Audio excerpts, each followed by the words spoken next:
Assalamualaikum warahmatullahi wabarakatuh.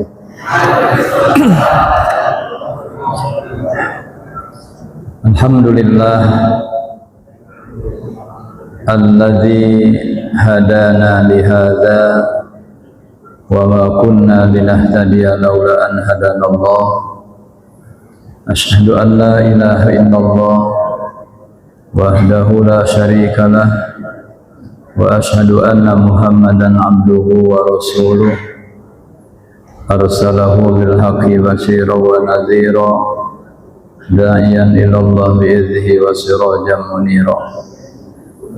Allahumma fassalli wa sallim wa barik ala habibina wa syafi'ina wa karimina wa maulana Muhammadin.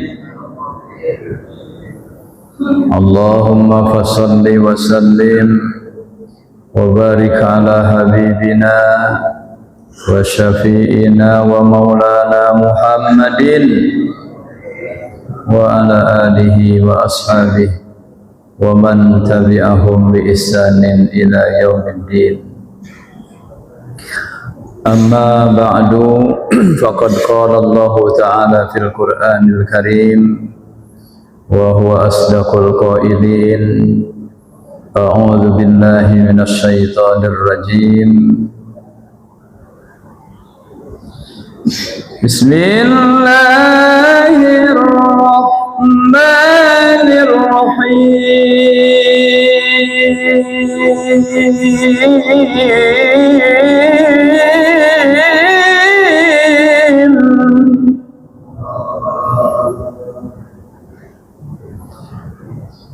وَالَّذِينَ جَاهَدُوا فِينَا لَنَهْدِيَنَّهُمْ سُبُلَنَا وَإِنَّ اللَّهَ لَمَعَ الْمُحْسِنِينَ.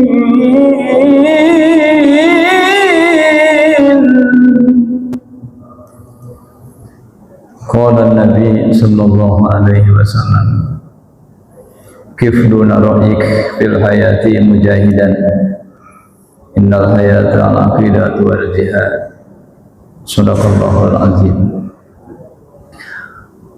Jamaah Masjid Al-Muhajirin, jamaah maghrib yang dimuliakan Allah, kembali kita tingkatkan syukur kita kepada Allah subhanahu wa ta'ala, seraya bersama dengan mengucapkan lemes banget atas segala nikmat yang Allah berikan. Baru saja kita dapat melaksanakan sholat maghrib dengan berjamaah, dilanjut dengan sholat ba'diyah, dilanjut lagi dengan duduk sesaat di majelis yang sangat mulia ini. Satu majelis yang para pesertanya dibanggakan oleh para malaikat, disebut-sebut oleh Allah para pesertanya, berikut kedua orang tuanya. Satu majelis di mana sebelum mereka bangun, maka Allah sampaikan, qumu waghfir lakum, bangunlah kamu dengan ampunan Allah subhanahu wa ta'ala. Satu majelis yang insya Allah membawa kita bersama ke dalam ridha dan surganya Allah subhanahu wa ta'ala. Amin ya rabbal alamin.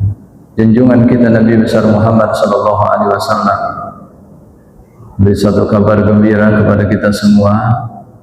Man salaka tariqan yaltamisu fihi ilman sahhalallahu lahu tariqan ilal jannah. Siapa-siapa yang melangkahkan kakinya ke majelis ilmu, sahhalallahu lahu tariqan ilal jannah, maka akan Allah mudahkan baginya jalan menuju surga. Tidak hanya itu, dilanjutkan oleh beliau, sesungguhnya para malaikat rela menghamparkan sayapnya dari timur ke barat, dan rela diinjak-injak oleh para penuntut ilmu. Subhanallah. Tidak hanya itu, seluruh makhluk-makhluk Allah, baik itu yang di darat, hewan-hewan ternak, ada ayam, itik, kambing, sapi, dan lain-lain. Yang di air ada ikan lele, ada cumi, ikan gurame, ikan sepat, ikan gabus, lebih cepat lebih bagus, pantun dia.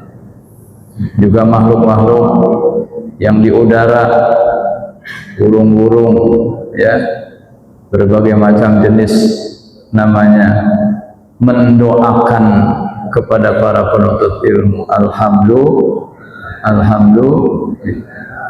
Apa doanya? Allahumma gfir lahu, Allahumma arhamhu. Ya Allah, ampuni dia, ya Allah, kasihani dia. Subhanallah. Sampai ada satu ulama besar kita, Imam Nawawi rahimahullah, dia tidak mau makan makhluk yang bernyawa. Kenapa? Karena kalau saya makan, dia nggak mendoakan saya, ya. Jadi makannya dari tanaman-tanaman saja, walaupun beliau tidak menganjurkan kepada murid-muridnya, ya. Ini kekhususan buat diri beliau sendiri. Jamaah yang dimuliakan Allah Subhanahu wa ta'ala, bahkan duduk sesaat di majelis ilmu, ya, lebih Allah sukai daripada ibadah sekian puluh tahun. Ketinggian orang berilmu, ketinggian orang yang belajar, ya, melebihi daripada 1000 orang yang ahli ibadah. Karenanya sebelum seorang mengerjakan sholat, maka perintah yang pertama adalah perintah berilmu, perintah membaca. Utlu ma uhiya ilaika minal kitab wa aqimis sholat.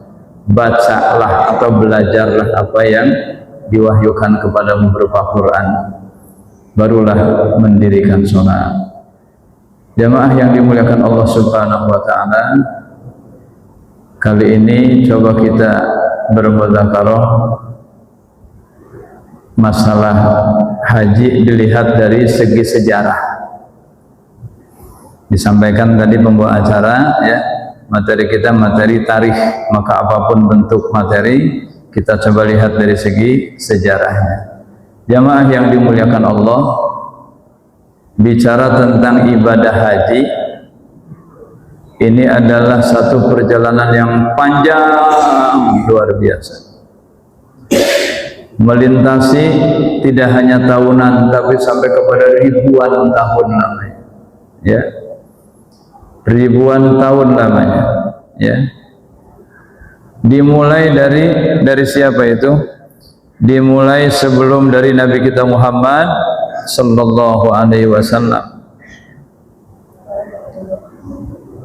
Ibadah ini sekali lagi dia adalah perpaduan antar tauhid, sejarah keluarga, dan pengabdian spiritual.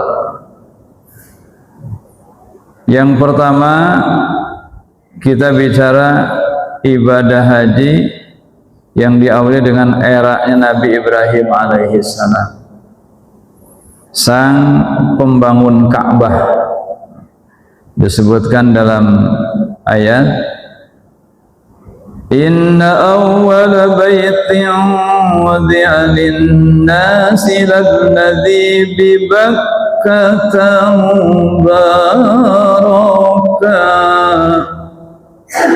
Sesungguhnya rumah yang pertama dibangun itu untuk ibadah itu adalah Ka'bah. Bakkah itu bermakna Mekah, ya.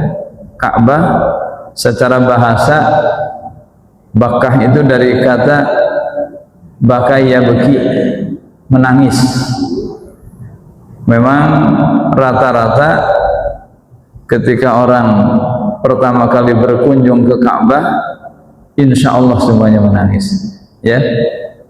Kenapa?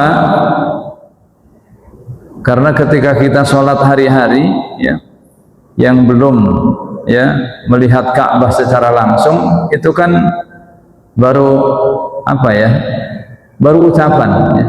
Sebahagian kita yang melafazkan lafaz-lafaz niat itu kan, nawaitu usolli fardal maghribi salasa raka'atin mustaqbilal kiblati, mustaqbilal Ka'bah.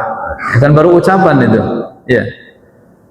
Jadi Ka'bah mana sesungguhnya, nah, baru apa? Ada Ka'bah miniatur di Islamik, ada dulu di mana lagi itu ya. Tapi kan bukan sesungguhnya ya. Nah, maka pasti orang-orang yang penuh dengan keimanan, keyakinan, ketika ada pengumuman para jamaah, sebentar lagi kita akan mendarat, ya, siapkan segala halnya, tenang ya. Setelah turun dari pesawat ke Jeddah biasanya nggak lama, bagi yang umroh mungkin ke Madinah dulu, tapi bagi orang yang hajinya ya biasanya haji ifrad itu ya, itu langsung ke Ka'bah gitu ya, bergantung kepada pelaksanaannya ya. Kalau hajinya tamatu, apa tamatu? Bukan tangi mangan turu, bukan ya. Nah, tamatu itu umroh dulu baru haji, yang kedua kiron, haji dulu baru umroh, keduanya kena dam gitu ya. Nah, yang tidak tuh hanya haji ifrad saja bersamaan ya. Jamaah yang dimuliakan Allah Subhanahu wa taala, kembali kepada ayat itu ya, bi Bakkata mubarakah wa hudan lil alamin. Jadi dialah bapak dari segala para nabi, Nabiullah Ibrahim alaihi salam ya, yang membangun Ka'bah itu sekitar 4.000 tahun yang lalu.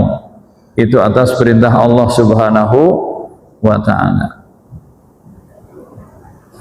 Kemudian beliau membawa istrinya Hajar dan putranya yang masih bayi ke lembah tandus Mekah itu ya.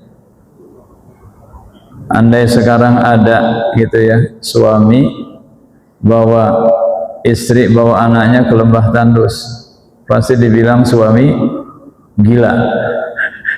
Suami gila gitu. Tapi demikianlah namanya perintah Allah ya, dan itulah ujian-ujian ya yang Allah berikan kepada setiap para nabinya. Kemudian dalam pelaksanaan ibadah haji itu juga ada sejarah Safa dan Marwah. Dalam ayat inna Safa wal Marwata min sya'airillah, sesungguhnya Safa dan Marwah itu merupakan syiar-syiar Allah. Sejarah ini menunjukkan bahwa saat kehabisan air itu Siti Hajar berlari 7 kali antara bukit Safa dan Marwah mencari bantuan hingga mukjizat air Zam-Zam muncul ketika siapa? Nabiullah Ismail mengoseh-ngosehkan kakinya, zammi ya. Sofanya di mana, lari kecilnya di mana, tapi keluar Zam-Zamnya juga di tempat yang lain. Jamaah yang dimuliakan Allah, pelajaran Safa dan Marwah ini memberikan pelajaran kepada kita yang penting kita berusaha, yang penting melakukan proses, hasilnya serahkan kepada Allah Subhanahu wa ta'ala ya. Kemudian yang kedua, ada pembangunan Ka'bah. Ka'bah tadi disebut Bakkah ya. Bertahun-tahun Nabiullah Ibrahim dan Ismail membangun kembali Ka'bah sebagai rumah ibadah pertama yang didedikasikan untuk menyembah Allah. Walaupun dalam perjalanan sejarah ada ya di antara negara yang dipimpin oleh Abraha ya merasa iri kenapa Ka'bah itu banyak pengunjungnya. Ini sejarah kemudian ya. Akhirnya Abraha itu membuat Ka'bah tandingan ya, ingin menghancurkan Ka'bah diabadikan oleh Allah dalam surah Al-Fil, ya, maka Allah hancurkan itu Abrahah dengan tentaranya. Wa arsala alaihim tayran ababil tarmihim bihijaratin min sijil faja'alahum ka'asfim ma'kul. Jamaah yang dimuliakan Allah, kemudian juga Allah memerintahkan Nabiullah Ibrahim untuk menyuruh manusia agar melaksanakan ibadah haji, dan sejak saat itulah tradisi haji mulai sebagai bentuk pengesaan tauhid kepada Allah.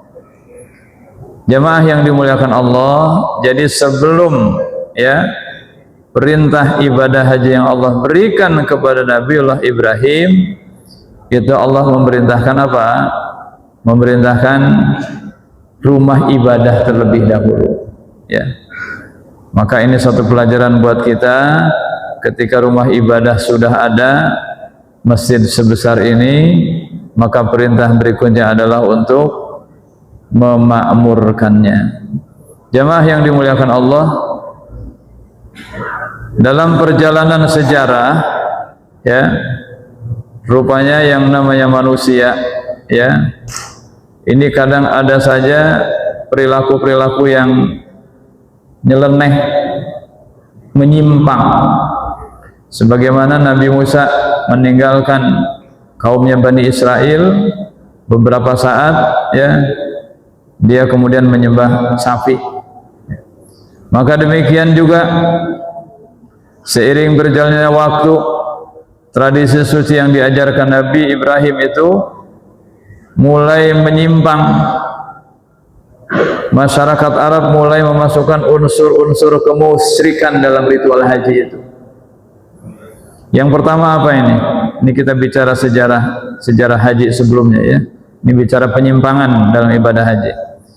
Yang pertama, banyaknya berhala di Ka'bah.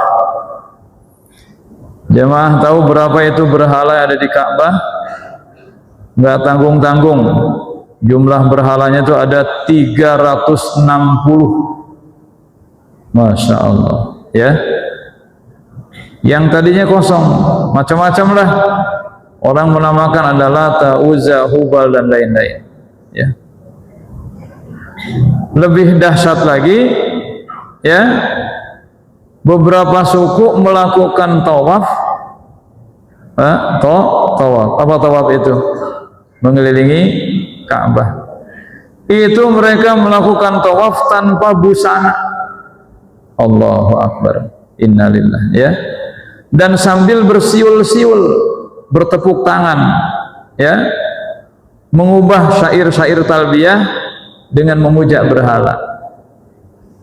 Jadi Nabiullah Ibrahim itu mengajarkan dengan talbiyah. Apa itu talbiyah itu?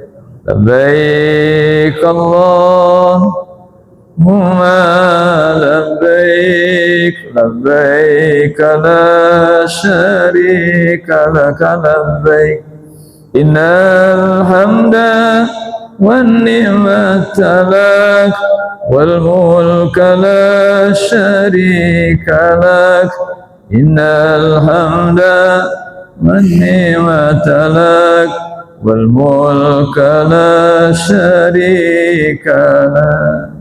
Sekali lagi, labbaik Allahumma labbaik la syarika laka labbaik, innal hamda wan ni'mata lak wal mulka la syarika lak, innal hamda wan ni'mata lak wal mulka la syarika lak. Nah, ini kita sedang pembelajaran, ya. Sedang pembelajaran. Mudah-mudahan, ya. Pertama kita hafal talbiyahnya dulu, ya. Insya Allah kita nanti berangkat. Yang sudah berangkat, ya, mudah-mudahan dia berangkat lagi, ya, walaupun dengan umroh dan lainnya, ya. Insya Allah kita doakan. Jamaah yang dimuliakan Allah, kita lanjut pemurnian haji kembali pada masa Nabi kita Muhammad sallallahu alaihi wasallam. Pada tahun kira-kira 630 Masehi, setelah Fathu Mekah. Fathu Mekah itu apa? Terbukanya kembali kota Mekah, ya, ke tangan kaum muslimin, dikuasainya Mekah oleh kaum muslimin. Dan luar biasa, ya, jatuhnya kembali Mekah ke tangan kaum muslimin itu tidak dengan peperangan, tidak dengan penumpahan darah, ya, sebegitu luar biasa junjungan kita Nabi besar Muhammad sallallahu alaihi wasallam itu ketika beliau ingin melaksanakan apa? Hujjatul Wada, ya, haji yang terakhir, ya. Kata beliau, siapa yang mau masuk Islam maka dia menjadi saudara kami. Andai kalian tidak mau, kami tidak maksa, ya. Maka dalam ayat sering kita baca, la ikraha fid din, tidak ada paksaan dalam agama. Tapi ayat berikutnya apa? Qad tabayyana rusydu minal ghayy, karena sudah jelas mana petunjuk daripada kesesatan. Ya, artinya setelah seseorang itu mempelajari bagaimana ajaran Islam, silahkan. Tapi insya Allah, ya, umumnya ketika orang sudah benar-benar mempelajari itu Al-Quran, ya, insya Allah biasanya dia dapat hidayah. Dan itulah banyak orang-orang Eropa, orang-orang Barat itu, dia masuk Islam itu belajar Quran dulu, ya, dia belajar dulu baru masuk Islam. Kalau kita kebanyakan masuk Islam dulu baru belajarnya gitu, ya. Kalau ada waktu sempat belajar, nggak sempat ya kapan-kapan begitu, ya. Jamaah yang dimuliakan Allah Subhanahu wa taala, pernyataan Nabi berikutnya, andai kalian tidak mau, kalian kami anggap sebagai warga negara, tapi kalian wajib mengeluarkan pajak jizyah. Umat Islam tidak. Kenapa? Karena umat Islam sudah wajib mengeluarkan zakat. Mestinya memang kalau sudah dikenakan zakat ya sudah tidak pajak lagi, mestinya gitu, ya. Tapi umat Islam memang betul umat yang patuh banget, ya. Udah zakat juga, udah pajak juga, ya.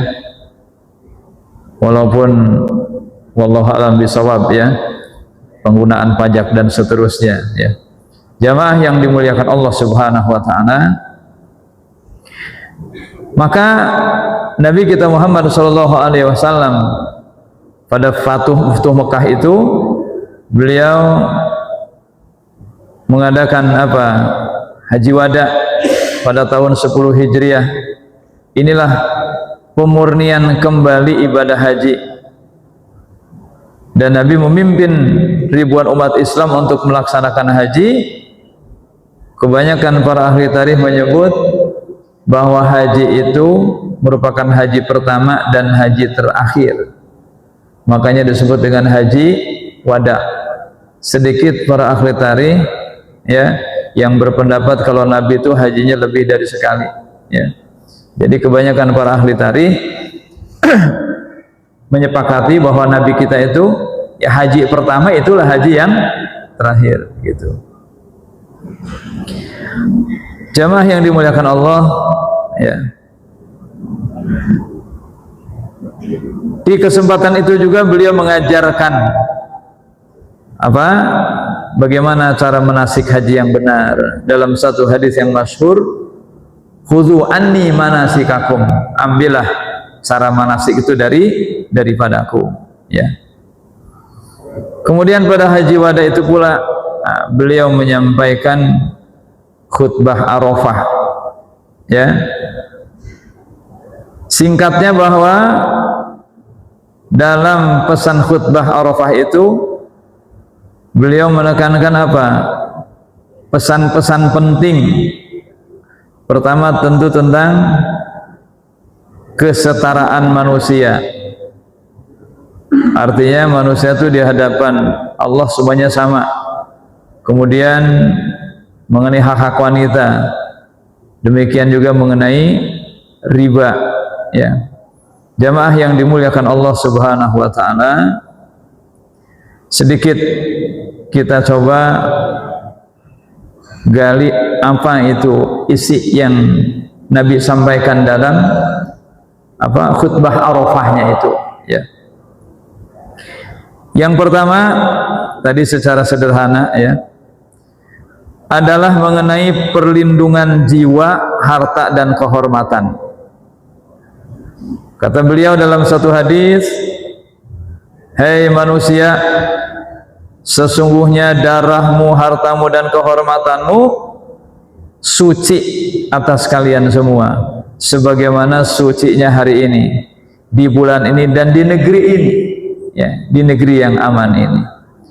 Artinya tidak boleh satu orang pun mengambil harta orang lain, saudaranya, walaupun hanya 1 sen serupiah pun. Demikian juga tidak ada yang saling menyakiti, apalagi sampai mengadakan pertumpahan darah, ya. Itu pesan yang pertama. Intinya jangan berbuat zalim, ya. Sampai beliau pesankan secara khusus, ittaquz zulma fa inna zulmatun yaumal qiyamah. Takutlah kepada kezaliman, karena sesungguhnya kezaliman itu menjadi kegelapan di hari kiamat, ya.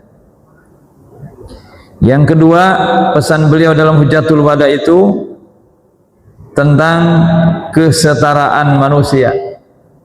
Secara tegas beliau sampaikan nih, tidak ada kelebihan orang Arab atas orang non-Arab, atau dikenal dengan ajam, atau sebaliknya, tidak ada juga kelebihan orang non-Arab lebih mulia dari orang Arab, ya.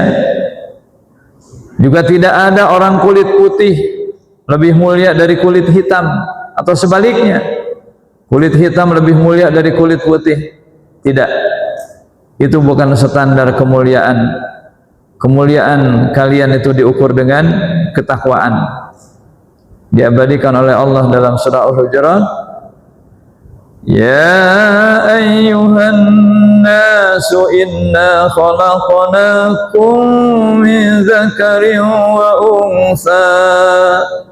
Hai manusia, sesungguhnya kami ciptakan kamu dari jenis laki dan wanita. "Wa ja'alnakum syu'uban wa qabaila." Kami jadikan kamu bersuku dan berbangsa. Masya Allah, ya. Itu satu bangsa, ya, satu bangsa.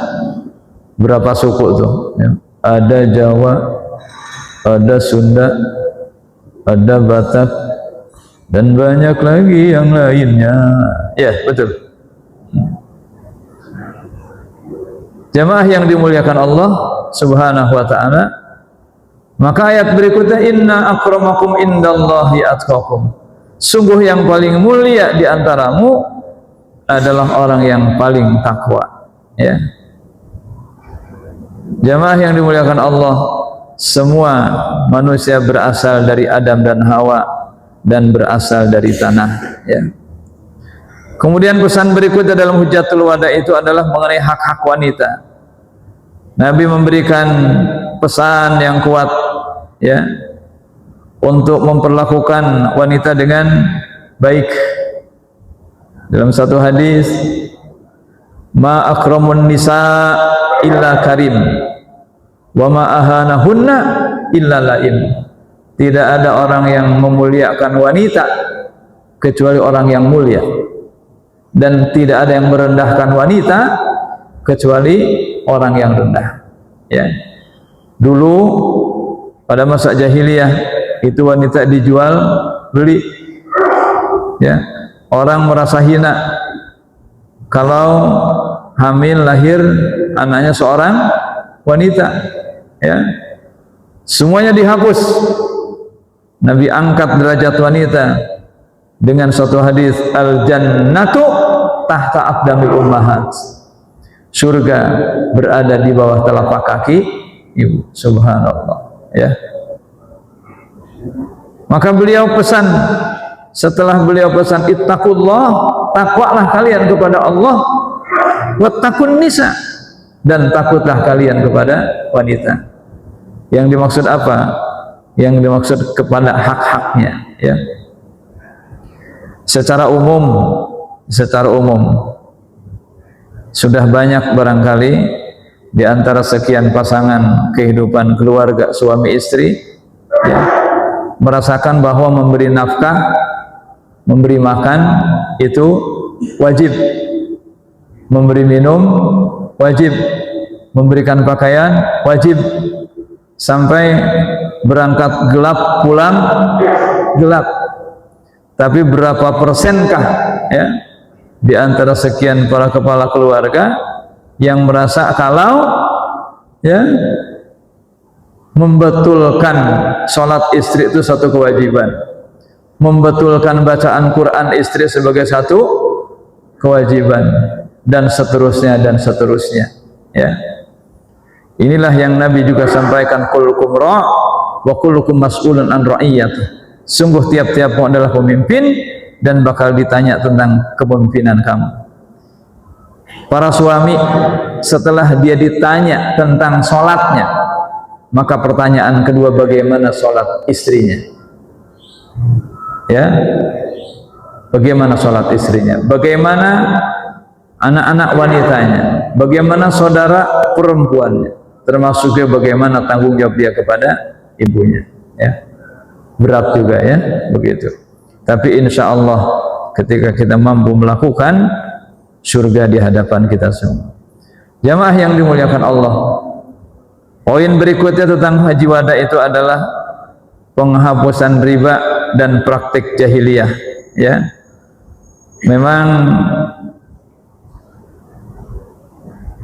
dalam sejarah gitu, ya, ini lebih kepada bahasan fikih nanti, ya. Semua praktik riba, bunga yang mencekik dihapuskan sepenuhnya. Nabi mulai dengan hapuskan riba yang dilakukan oleh paman beliau sendiri, Abbas bin Abdul Muttalib. Maka ditegaskan dalam ayat, yamhaqullahu riba wa yurbis shadaqat. Allah menghancurkan riba dan menyuburkan sedekah.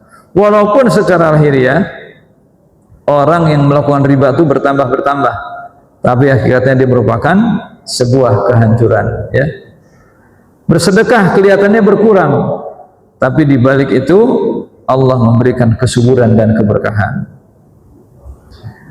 Demikian juga penghapusan dendam darah, ya.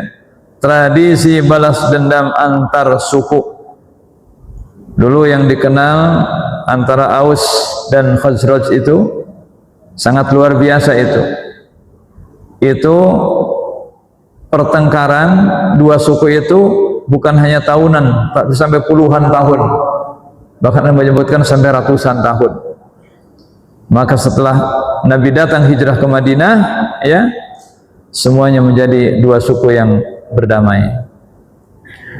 Jamaah yang dimuliakan Allah, pesan Nabi berikutnya pada Hujatul Wada itu pesan mengenai pedoman hidup, yaitu Al-Quran dan Sunnah. Jadi hadis Nabi yang menyebutkan, laqad taraktu fikum amrayni ma in tamassaktum bihima lan tajul abada, kitaballah wa sunnata rasulih. Aku tinggalkan kepadamu dua perkara. Kalau kamu berpegang teguh kepada dua perkara itu, kamu tidak akan tersesat. Nah, pesan ini disampaikan pada saat Hujatul Wada, yaitu apa? Kitabullah wa sunnata rasulih, ya. Kitab Allah Al-Quran dan sunnah Rasulnya, ya. Jamaah yang dimuliakan Allah Subhanahu wa ta'ala, kemudian pesan berikutnya adalah pesan tentang persaudaraan. Beliau menegaskan betul bahwa setiap muslim merupakan saudara muslim yang lainnya. Tidak halal satu muslim mengambil sesuatu dari saudaranya. Dalam satu hadis yang masyhur, al muslim akhul muslim, satu muslim dengan yang merupakan saudara, la yazlimuhu wa la yuslimuhu, tidak boleh dianiaya dan tidak boleh dibiarkan teraniaya. Ya, itu beberapa pesan, ya. Dan satu penutup khutbah beliau ini yang sangat menggemparkan para sahabatnya itu, ucapan ini nih, hai manusia, apakah aku sudah menyampaikan amanah ini semuanya? Jadi saking sebegitu khawatirnya Nabi itu, ya, khawatirnya, takutnya kepada Allah, bahwa beliau itu, ya, tidak menyampaikan pesan yang sangat berharga itu. Jadi menegaskan kembali, kalau seorang guru tanya kepada murid, sudah paham kalian, fahimtum gitu, ya, you understand gitu, ya, sudah paham, ngerti, ya. Maka para sahabat menjawab dengan serentak, qalu bala syahidna, benar kami bersaksi bahwa engkau sudah menyampaikan. Maka ada pesan. Kemudian Nabi mengadahkan jari telunjuk ke langit dan beliau berdoa, ya Allah, Allahumma syhad, ya Allah saksikanlah, ya Allah saksikanlah. Maka ada pesan berikutnya setelah hujatul wada itu, ya, kepada para sahabatnya, ya, ala liyuballighu syahid minkumul ghaib, kamu yang hadir hari ini hendaklah menyampaikan kepada yang belum hadir. Masya Allah, waktu itu hadir kira-kira 124.000 para sahabat, sebagaimana jumlah para nabi, ya, ada 124.000 para nabi. Pada hujatul wada ditaksir oleh para ulama, para sahabat yang hadir itu sekitar 124.000. Dan para sahabat paham benar bahwa tugas beliau ini, tugas mereka itu setelah mendengarkan khutbah, ya, dari Nabi Muhammad SAW pada haji wada tersebut, ya, beliau nggak tinggal di Mekah. Padahal kalau di Mekah itu kan sholatnya 100.000 rakaat. Karena beliau paham kalau meninggalkan Nabi, melaksanakan perintah Nabi, berarti apa itu? Dakwah, menyampaikan ajaran Islam ke seluruh dunia. Maka kalau kita baca dalam sejarah wafatnya para sahabat Nabi itu enggak semuanya di Mekah, enggak. Ada sahabat Nabi yang kuburannya di mana? Di Cina. Siapa itu? Sa'ad bin Abi Waqqas. Ada lagi Tariq bin Ziyad, di mana kuburannya itu? Semua tersebar kemana-mana.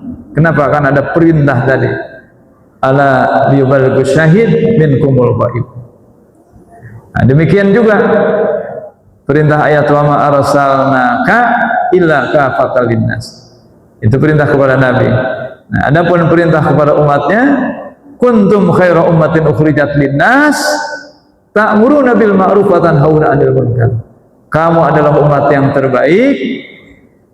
Terbaik dari mana? Dari semua umat yang pernah Allah utus. Lebih baik dari umat Nabi Nuh, walaupun Nabi Nuh umatnya dakwahnya cukup panjang sampai 800-900 tahun. Tadi dia umatnya tidak diberikan gelar umat terbaik. Umat Nabi Musa pun ada yang ibadah sampai ratusan tahun. Tidak, dia bukan umat yang terbaik. Artinya kebaikan umat ini bukan terletak pada ibadahnya, tapi terletak pada ukhrijat linnas. Ya, dia keluar untuk manusia. Ditafsirkan ukhrijat ini ayyamayan fa'unnas, keluar untuk memberikan manfaat kepada manusia. Dan sebaik-baik manfaat adalah agama yang disampaikan kepada mereka. Jamaah yang dimuliakan Allah Subhanahu wa taala. Maka pada hujatul wada itu pula, ya, turun ayat yang terakhir surah Al-Maidah ayat 3, ya. turunnya ayat ini, sebahagian para sahabat gembira. Kenapa? Karena isinya tentang kesempurnaan ajaran Islam. Tapi berbeda di antara sahabat yang berpikirnya tuh memahami apa hikmah di balik ayat itu. Nah, ternyata kalau seseorang sudah selesai melaksanakan tugas, berarti dia akan kembali melaksanakan tugas yang lain. Artinya dia akan berpisah. Ketika seorang menyelesaikan tugas, berarti selesai tugasnya itu. Maka Abu Bakar As-Siddiq radhiyallahu an termasuk di antara sahabat yang menangis. Umar bin Khattab pun memahami ini isyarat bahwa Nabi itu akan meninggalkan kita.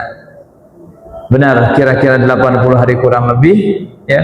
Suasana yang tadinya gembira karena Islam sudah sempurna, ya. Namun melihat beberapa para sahabat yang sedih dengan turunnya ayat itu, maka para sahabat yang lain pun bersama-sama ikut menangis seperti Abu Bakar Umar bin Khattab itu. Jamaah yang dimuliakan Allah Subhanahu wa taala, hikmah yang bisa kita ambil pertama tentu dari Hujatul Wada yang Nabi lakukan, semangat terus untuk mengembangkan, mensyiarkan ajaran Islam yang Allah Subhanahu wa taala jelas menyempurnakan dalam surah Al-Maidah ayat 3 tersebut, ya. Dan pesan-pesan yang sangat luar biasa, ya, dalam Hujatul Wada tadi, ya. Persamaan, persaudaraan, ya. Demikian juga pedoman hidup, ya. Dan pesan-pesan lainnya, mudah-mudahan kita bisa dapat amalkan dalam kehidupan kita sehari-hari. Ini saja barangkali yang bisa disampaikan. Kurang mohon maaf, mudah-mudahan semua menjadi ilmu yang manfaat, bertambah kita dekat kepada Allah Subhanahu wa taala. Amin ya rabbal alamin. Sempurnanya majelis ini, mari sama kita akhiri dengan doa kafaratul majelis. Subhanakallahumma bihamdika asyhadu an la ilaha illa anta astaghfiruka wa atubu ilaik. Assalamualaikum warahmatullahi wabarakatuh.